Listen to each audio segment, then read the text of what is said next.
Hey, Fram Cochran here. Thank you so much for downloading this audio training where I'm going to teach you how to get paid to do what you love.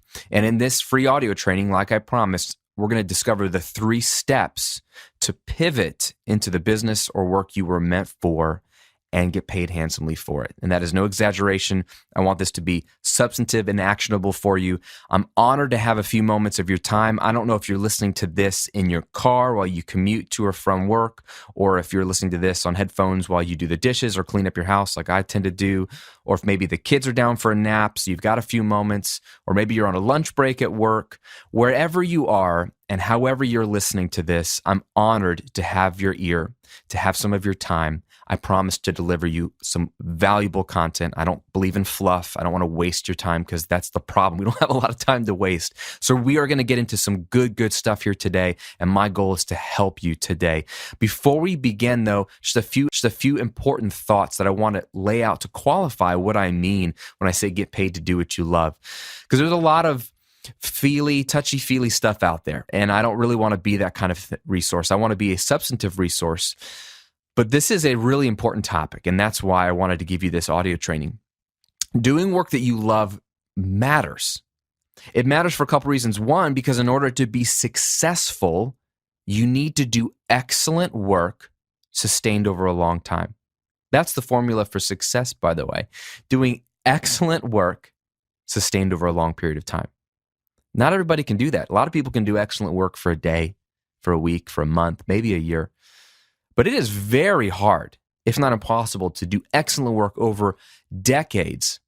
In fact, the only way I think you can do this is if you are doing work you truly believe in. Otherwise, you'll just give up. So I want you to hang in there for 40, 50 years.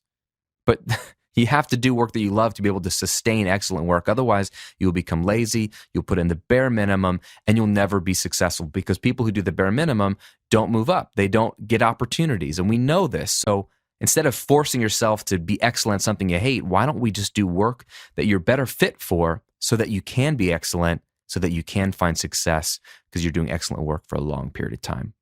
Now, doing work you love matters also because the world needs what you have to offer. I want you to hear this. The world needs what you have to offer. If you don't realize your work potential, it's not just you who suffers. It's not just your family that suffers, but it's the hundreds and thousands of people who you could be impacting. Think about this. I'm all for helping you. That's why this website exists. That's why I'm spending my time doing this. I want to help you. I want to help you have more freedom to do work that matters, to make more money, to be able to have an impact, to be creative. But I know that this is bigger than just you. My business is bigger than just me. You finding work that you are the right fit for and fulfilling the potential the way you were designed, the way you were gifted, this has more to do with the rest of the world than it does you. Because good work and good business is all about serving other people and impacting people. So if you can find the work that you love, you can have a massive impact in the world. You may not be a Fortune 500 company. You might just be a micro business, a solopreneur. You can impact hundreds and thousands of people. And if you just are doing work that you kind of hate, you feel like you need to do, you're afraid to step out, afraid to pivot, and you never do the work you're meant to do, it's not just you who suffers. It's really all those people that you could be impacting. So I want you to think about that. Doing what you love has an impact on the rest of the world as well. And final thought before we dive into the 3 steps is full disclosure here. People who are brave enough to pivot into work that they love usually don't make a lot of money right away. Okay? I am not promising you that you're going to reach your financial goals or your income goals or your business goals immediately after listening to this audio training. I can't promise that for you for a couple reasons. One, money never comes quickly. If it does, it usually doesn't end well.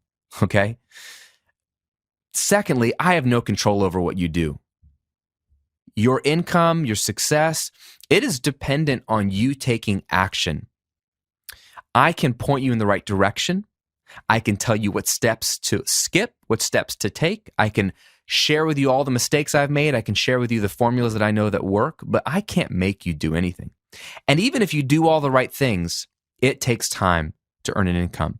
Do you know that when I started my business, The Recording Revolution, we were on food stamps and struggling to make ends meet for 18 months. And I was working at this full time. I'm a slow learner for one. I didn't have a lot of the resources that exist today for two.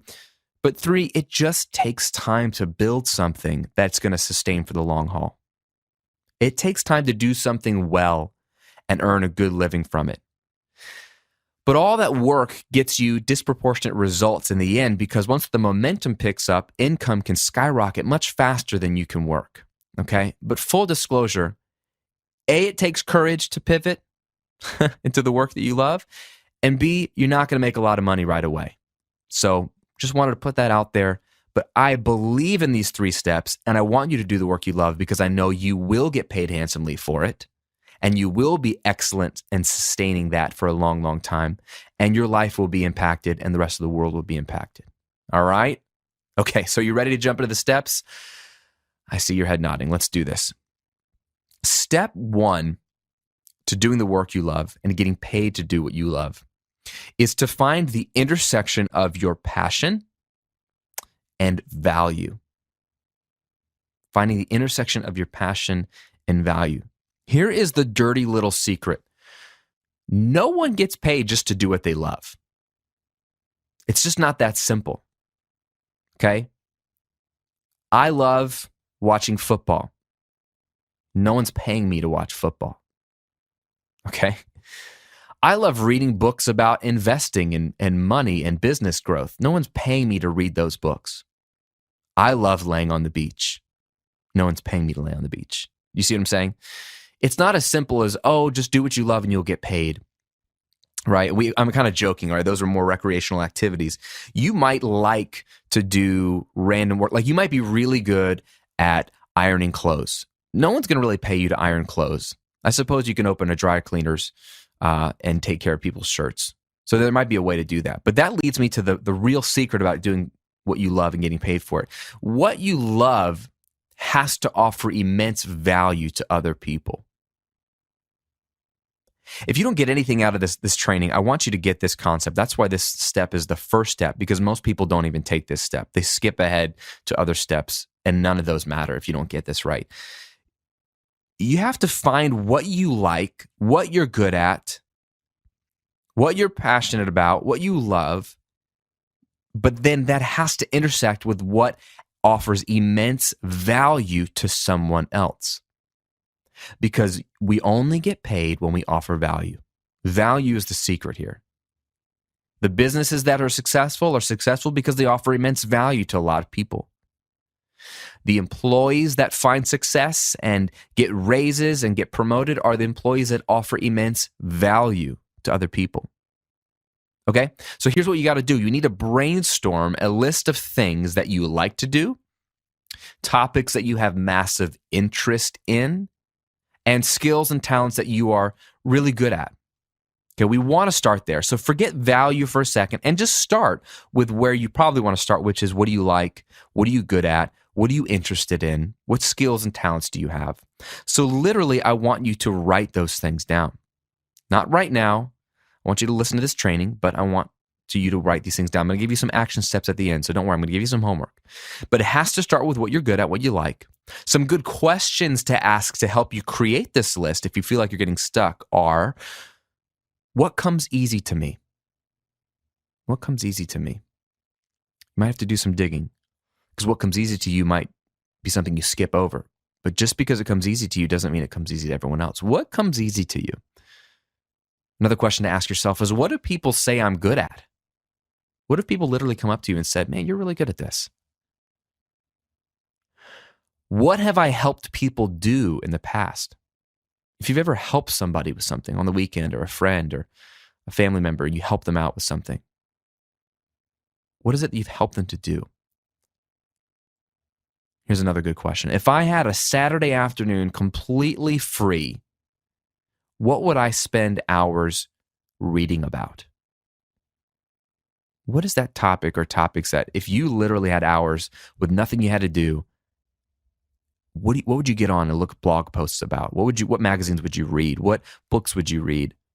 Who are you following on Twitter that you would read all their stuff? What topic is that? The topic is what I'm trying to get to in that question. Okay? So now you have a list of some things maybe that you're good at, some things that you're interested in, some things that come easy to you. You get those written down.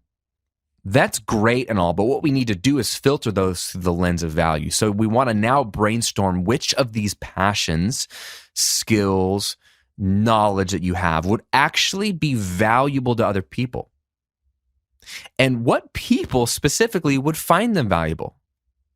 Okay, so you're looking at your skills, you're looking at your interests, you're looking at what you're good at, you're looking at what topics you're interested in, and then filtering them down to which of these would actually help people, be valuable to people.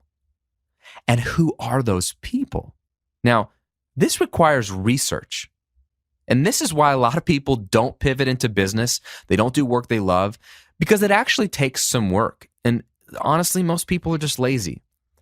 And if you're not lazy, it's that you're just too busy and too tired and you don't want it bad enough to make the effort. And I get that. I'm lazy. I'm not trying to call you out because I'm calling myself out too. It takes effort. Okay, like I said at the beginning, if this were easy, everyone would be doing this. If business were easy, everyone would have an awesome business. If pivoting into the work you love were easy, everyone would be doing work they love. But they're not, because it's not easy and it takes courage. I know you've got the courage to do this. You're taking next steps. You're listening to this audio training, but I want you to do the work required. So research. What does this research look like? It starts with simple things like social media. Just interact with people on social media. Ask them questions. Ask them questions based off of what you've narrowed down, what you think you're interested in, what you think you're good at, but you think people might find valuable. Ask. Ask them on social media. Ask your family members.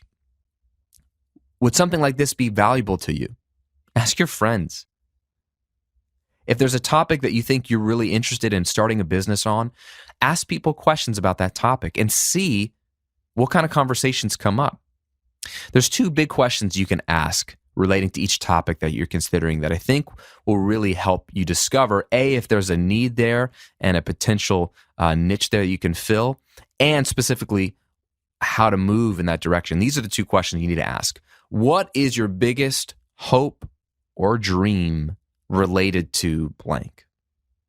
So, for example, if I thought, man, I'm really interested in personal finance. I'm really good at it. I'm good at managing my money, investing, and I think I could help people with their money and help them. And I know a lot of people struggle in that area.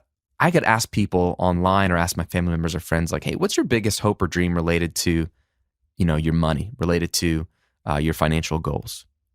And see what people say. A, is there interest? Do people are they very forthcoming with information? Like, oh my gosh, I just always wanted to be able to take this trip to Greece, but I'll never be able to afford it because I got bills and that would be a win for me. Or, oh, I just really wish I could put my kids through college. I never went to college and I don't want them to go to college with student loans. And that would just be a huge win for me. Be curious to know what is their biggest hopes and dreams related to that topic. And then the second question is, what is your current biggest frustration related to blank? So I could ask the same question about people's money. So what's your biggest frustration right now with money? And if people are like, well, I feel like I work and money comes in, but it always goes out. I'm never getting ahead. I'm just sort of staying even. And I feel like my whole working life is going to go by. I'm going to have nothing to show for it. That'd be interesting to know. You're learning what people basically are asking for. You're learning what they need and what they want. And if it's crickets, if no one really is responding, maybe you have a topic that people really don't care about. Maybe it's not valuable. You see what we're doing here?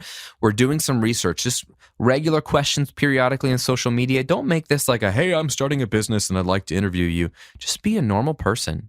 Just start to engage. This is helping you narrow down your list to find what of those things that you like, you're good at, people say you're good at, you're interested in, what of that initial list can stand after you filter away all the stuff that doesn't have value to people. What one or two or three of those things is something that actually you like and are good at and actually other people would find valuable as well. This process can take a while. Okay, so be patient. Make it a game. Treat it like important work. If you can figure out step one and do this well, there's nothing you can't do, okay? But without this step, you're never going to get a profitable business. You're never going to get paid to do what you love, and you're always going to get frustrated, and you might become jaded that it's just not possible for you. And that would be a misnomer. It is possible for you. You just have to do your homework. Okay, let's talk about step two. Step two into pivoting into the work you love and getting paid for it is becoming a content creator. This is the name of the game. It has been in the last 10, 15 years, and it will most certainly be the name of the game moving forward. It's only ever more important. What do I mean about being a content creator? I really mean developing an audience, okay? Content is just the way to develop the audience. Here's the truth about business. Without an audience, nothing is possible. Doesn't matter how great your product is, your service, if the price is amazing, how great you are. Doesn't matter. If you don't have an audience, nothing is possible. But with one, anything is possible. This is the difference maker.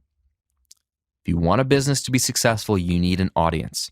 The good news is that audience building, aka getting people's attention, is easier than ever before. This is literally the best time in the history of the world to build a business. There are so many tools and resources available to you to build a group of people, a tribe, to get eyeballs, to get an audience, to get attention than ever before. It's incredible. The secret, though, to building an audience is very simple. You need to create content that the right people want to consume. Okay? Audiences don't just come to you for no reason. They don't just give you their attention. Why? Well, because they're busy. Their attention is already spread out over a million things. Your potential customers are already raising kids, going to work, going to school, dealing with finances, trying to have fun with their friends, trying to sleep. Do you see what I'm saying? They're busy. And on top of that, they're wasting hours on social media, getting lost on the internet. There's so many things, entertainment, just vying for our time and our attention. They're not going to come give you their attention. You have to earn their attention. And the way you do this is by giving them content that they actually want to consume so that they actually see you as a content resource. Now, what do I mean by content? Content can be a lot of things. It can be blog posts, it can be videos, or even just social media posts. The platforms are going to continue to change. So right now it might be a WordPress blog, or it might be a YouTube video, or it might be an Instagram post, or it might be a Facebook Live, or it might be something on Snapchat. Okay? The platform's going to come, platforms are going to go. That doesn't really matter. The medium's going to come, the medium's going to go. That doesn't really matter. What matters is that it's content that people want. Now, content can be information, all right? A good example of this for me, the Recording Revolution, there's content that I make every week. It is articles and videos teaching people how to record music, how to make it sound good. That's information. That is free content that I'm giving out that people want to consume. Content could also be entertainment. This is the name of the game for YouTube. The biggest YouTube content creators are the ones who are either creating funny videos or playing video games. Yes, some people watch other people play video games, playing video games, but talking about the video games, giving hilarious commentary about the video games or about anything else while they play. It's purely entertainment. People consume that content almost more than anything. Other content could also be behind the scenes of your life. People love to know how other people live their lives, especially people they're interested in. So kind of showing behind the scenes of how you do life with your kids, what work looks like, how you run your business, if you're on a cool vacation. I mean, people are obsessed with behind the scenes. Okay? So content can look like a lot of different things, but the key is you need to create content that people want to consume, get people's attention, grow an audience. Because even if you know what you're good at and what people find valuable, you can't sell anything or make any money or get paid to do anything unless you have an audience. And the audience building is so, so important. Now, the two keys to content creation are value and consistency.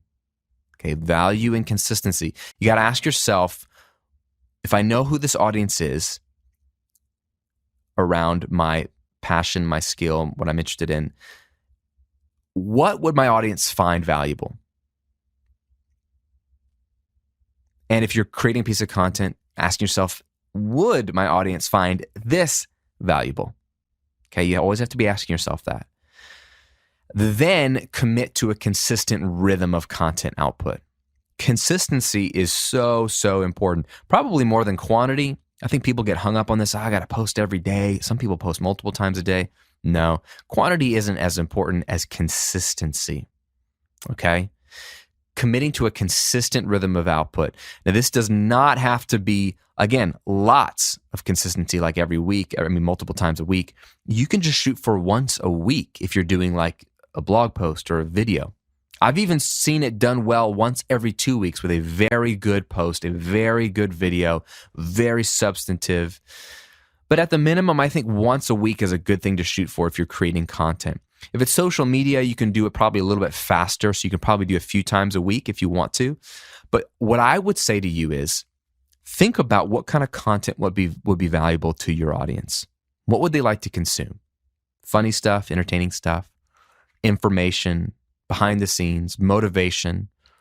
What would they find valuable? Create a variety of lists of the types of content you can make, and then decide in your head, what kind of rhythm can I commit to with my busy life? You know, you might work 9 to 5, you might come home and have kids and a spouse and cleaning your house. So you might be very full, have a full life, be very busy. So in your real life, what could you commit to?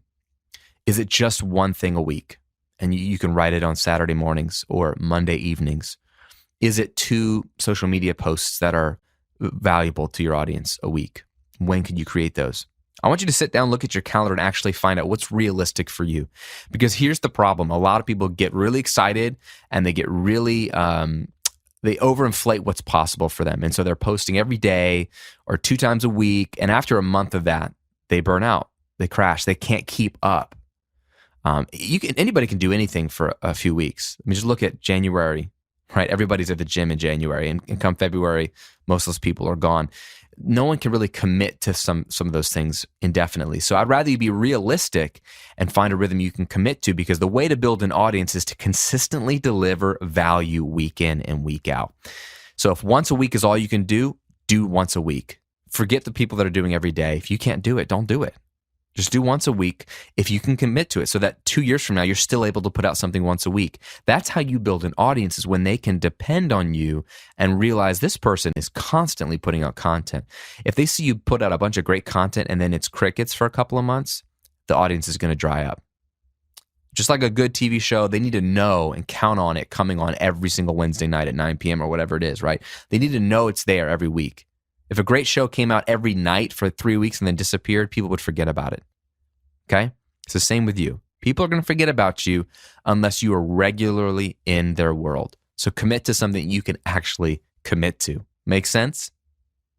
So if in step 1, we've found the intersection of what we're good at, what we love, what we're passionate about, what we know a lot about, and intersected that with what would be valuable to people, huge step. If step 2, we've committed to building an audience by becoming a content creator, figuring out what kind of content we can make, figuring out who we're making it for, and figuring out where in our schedule we can make it regularly, so that over time we're building a larger and larger audience, whether it's on our YouTube channel, a blog, social media, whatever, we're building an audience.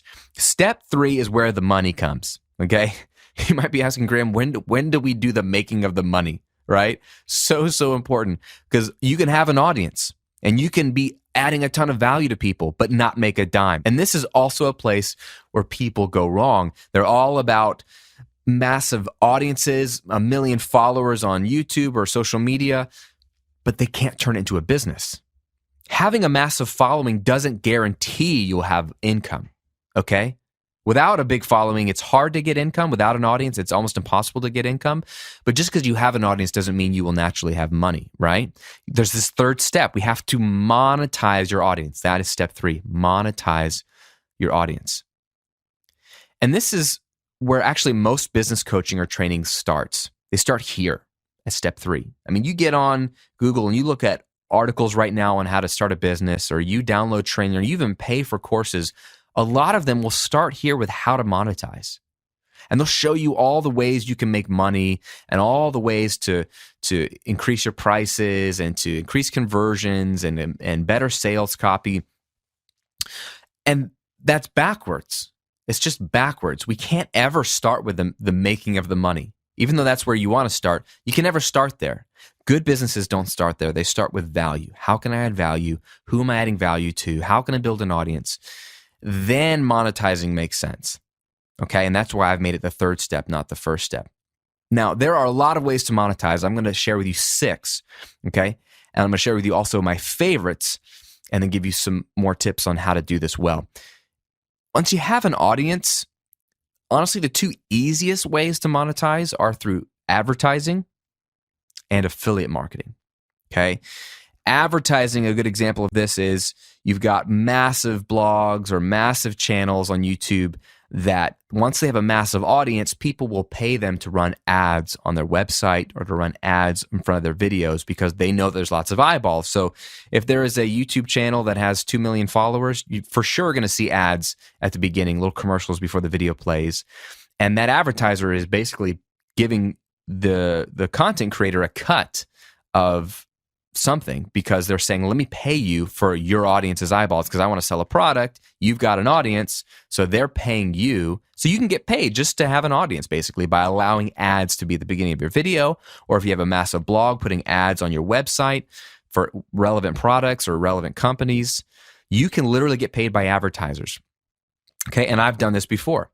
I've had sponsors on my site in the past where they would pay me multiple thousands of dollars to run an ad campaign where they just put a banner ad on my site, and I get paid for literally doing nothing, for just having eyeballs. And it's an easy way to make money once you have an audience, okay? Another one related to that is affiliate marketing. This means, again, once you have an audience, you can market other people's products by running an ad yourself for someone else's product, where if they make a sale, then you get a cut of that sale. For example, you might see people with Amazon links on their site. So if they recommend a book or a product, they might say, buy it on Amazon. And what they're sending you to is an affiliate link where if you end up buying that book or that product that you recommend or whatever on your site, Amazon gets a cut, of course, because they're the ones selling it, but they give you a cut of it because you help them make the sale. So you can make money just for recommending products or things that you use. And if your audience buys through your link, you get paid even though you don't have a product. You didn't have to deliver the product. You didn't have to handle the customer requests or refunds. You don't have to do anything. You just have eyeballs, and so you can make money off affiliate marketing. This is a massive audience for people. There are blogs right now that do millions of dollars a year in selling other people's products very passively by having affiliate links on their site or affiliate ads. So again, these are the 2 easiest ways because you don't have to have any product or service of your own. You can just use your audience to help people make money, aka advertisers or your affiliates, and then you get paid handsomely for it. Now, the downside for these 2 ways is that you don't make a lot of money until you have a ton of web traffic or a massive audience. You can have a good size audience. Like I have a good size audience on YouTube. And I make some money in advertising, but it's not enough to pay my bills alone. You know what I'm saying?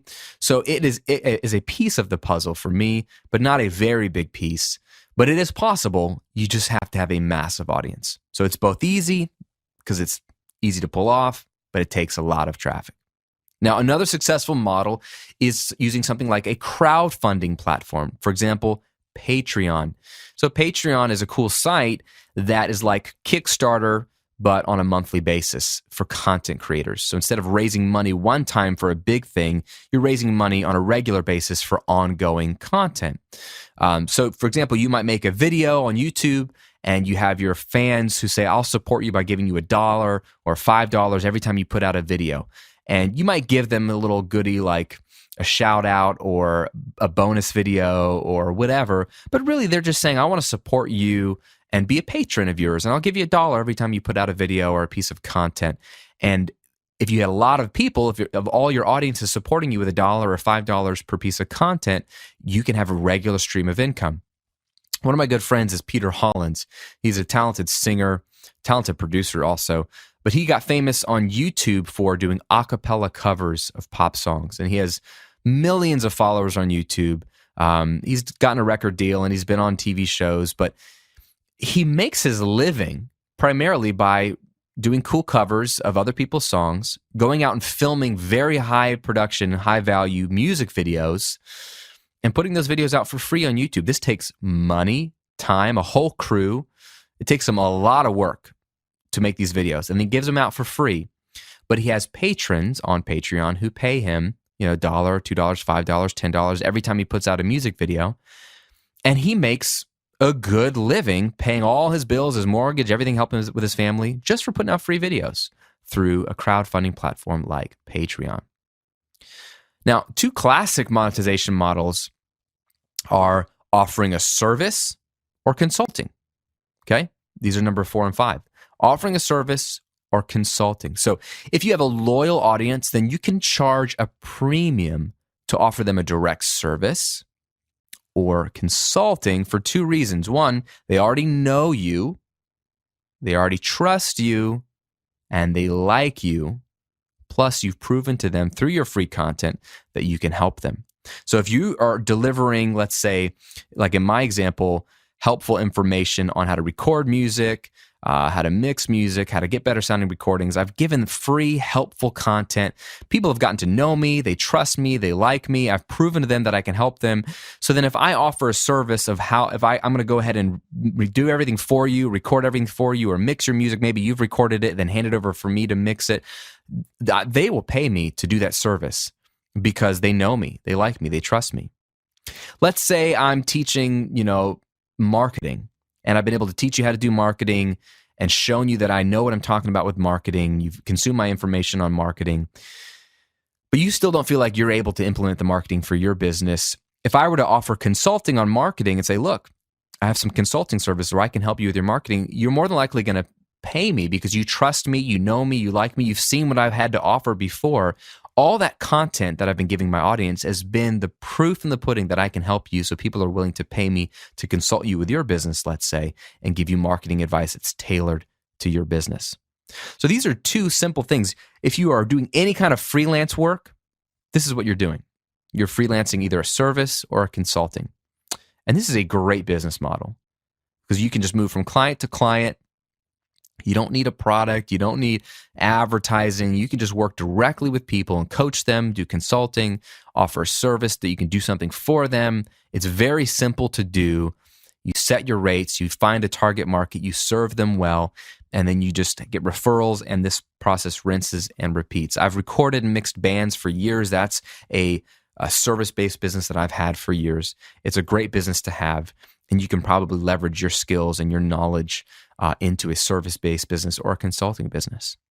Now, the 6th and final monetization model that I'm going to share with you today, I think is the holy grail of monetization. It's my personal favorite, and it's products. Okay, now this is because with the product, you no longer have to trade your time for money. This is a game changer. There is a limit to how many clients you can take. There's a limit also to how much you can charge, although it's probably a lot higher than you think it is. Most people undercharge, by the way, but we'll save that for another day. There's still a limit to how much you can charge and how many clients you can take at one time, but there is no limit to how much product you can sell. Okay, products, they could be physical or digital. They could be expensive or affordable. Doesn't really matter. All can be successful just as long as they are something that your audience finds valuable. Okay, it goes back to value. Once you have a product that your audience finds valuable, there is no limit to how many items you can sell or how much you can sell. This is the best model for most people long term because this is what's going to free you up to be able to increase your income without increasing your work hours. So if you want more income without increasing your hours, products are going to be the way to do it. If you want the same amount of income but work half the time, products are going to be the way to do it. Okay, it's the same thing. So whether more money or more time or both is what you desire, products are going to help you get there. So I really recommend you have them, if not the backbone of your business, at least part of your business. Now, I personally make my living doing a combination of all 6 of these monetization models. You don't have to just pick 1 or 2. I use all 6. Okay, I do advertising. I do affiliate marketing from time to time. I use Patreon. I offer services, I offer consulting, and I offer products. Now, I'll be honest, products are the largest by far part of my revenue, and they're my favorite. And that's probably why. I've worked very hard at my product offering, and I've scaled it up. So I believe in products, but I also know that products are what have set me free to be able to do something like this, to give me the time to make this audio training for you absolutely free. This takes time, okay? It's my products that are being sold right now while I record this for you. It's those products that are putting money in my bank account while I sleep so that I don't have to work every single day. I don't have to work full days every day. I can take some of my days to do something like this that I think is fun, that I genuinely feel called to help people with. Even though I'm not getting paid for this training, I can offer it to you for free because I'm getting paid elsewhere because my products are being sold for my business. Make sense? Now, I want to give you a bonus guide, something to help you out even further. I want to break down some examples of how these models would work. So check your inbox when you get a moment. I've sent you an additional guide that I'm calling the simple math of making $5,000 a month. Okay, the simple math of making $5,000 per month. Check your inbox. I've already sent it to you. In this guide, I'm breaking down multiple scenarios or multiple paths, if you were, to earning upwards of $5,000 a month, which is the same as $60,000 a year. I chose that number because that's just above the median income for households in America right now as I tape this.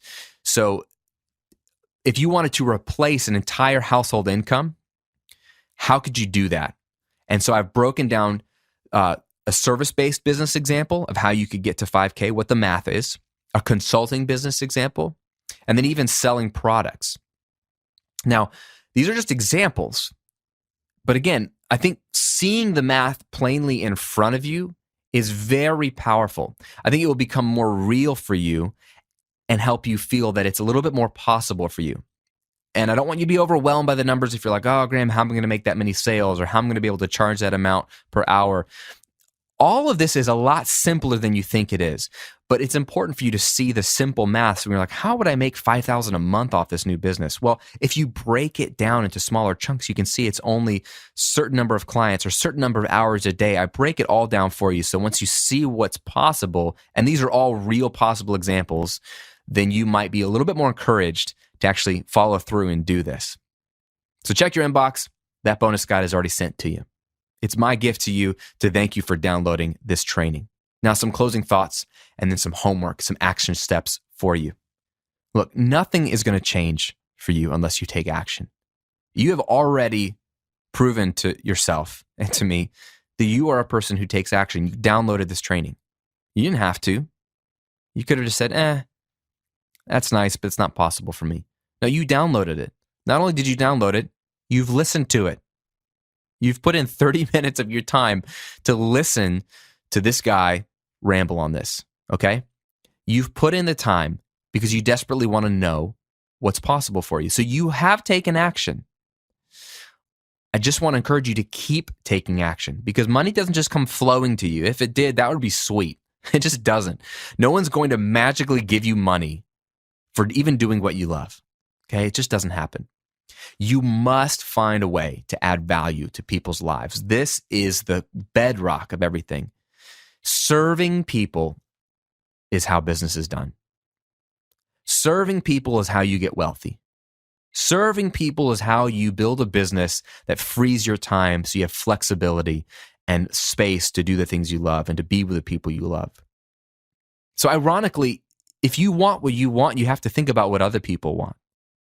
finding ways to add value to people's lives. Then and only then can you begin to monetize what you know and love. Very, very important. And realistically, this will take time. But the good news is you can start today without needing to quit your day job, okay? I don't recommend you go out and quit your day job just to do this. I started my business not because I quit my day job, but because I was let go because the business became insolvent. It was during the recession, and I had no choice. I was told, hey, we're out of money, can't pay you, go home. So I had lots of time to work on this, and it still took me a long time. It should not take you as long as me because you know more than I did. You have this resource. You have my entire site. I'm spending time to create the resource for you that I wish existed when I started my business. But it's still going to take you time. So the good news, though, is that you can start some of these action steps I'm about to share with you today. You can work it into your schedule today so that you can slowly build this thing up, doing your research, finding out what works, testing the waters, building your audience. You can do it all while keeping your steady paycheck, let's say right now, and then transition. Okay, so let's break down 4 action steps for you. Number 1, here's your homework. I want you to find 30 minutes a day in your schedule to work on this. Okay? This is something that Jon Acuff calls the 30-minute rule to awesomeness. And I think it's very helpful. When you think about how many hours you want to put into your business each week, it just gets overwhelming. You know, I'd love to put in 5 hours a week, 10 hours a week. That can be exciting at first, overwhelming in the long run, because the week's going to come, my friend, where you're not going to have 5 hours. The week's going to come where when you think about the words 5 hours that you have to spend on this other thing other than your work and your life and your family, you're going to be like, no, I don't care enough. I don't care enough. I'm not seeing the rewards enough, and you're going to quit. I don't want you to quit. So instead of thinking about hours, thinking about minutes.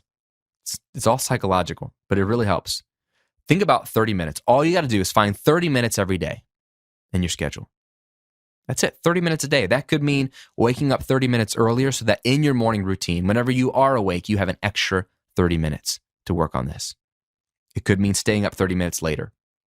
It could mean shortening your lunch break by 30 minutes. Maybe you only get a 30-minute lunch break, okay? So maybe you work on your lunch break. Maybe it means you become a top performer at work so that you can work out a deal where you're able to take off work 30 minutes earlier every day. Or come into work 30 minutes later because you've proven to your boss that you can kill it and actually get the same amount done in 30 minutes less.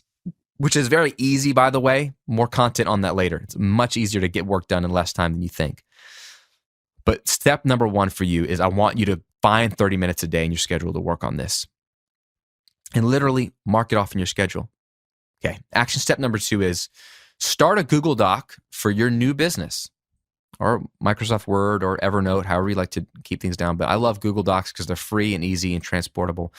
Start a Google Doc for your new business and write at the top of this doc how much money you would need to make minimum to replace your day job, or basically to pay your bills. What is the dollar amount, or whatever your currency is, minimum that you would need to be able to keep your bills paid so that basically nothing really changes? Not saying to replace all your income, like if you're eating out at restaurants or going to the movies or anything fun. That's not your bare necessities, okay? But if you lost your job today, what's the dollar amount that you would need to keep your bills paid? Your rent, your mortgage, electricity, water, groceries, insurance premiums, just your car payment, whatever it is, your credit card bill. What's the minimum dollar amount that you would need to keep everything flowing and you not really move backwards at all financially, just to stay afloat? That's probably a smaller number than you think. If you really are honest with yourself and you scrape out all the fat and all the stuff that you waste money on, or spend money on things that you enjoy but don't necessarily need, I want you to find out what that minimum monthly amount is and write that at the top of your new business doc. This is going to be your new financial target. Forget 6 figures, forget $1 million, forget even $60,000 a year if that's more than you need. What is that minimum amount? Is it $2,000 a month? Is it $3,000 a month? Is it $5,000 a month? Figure it out and write it down at the top and say, my minimum financial target is this amount per month.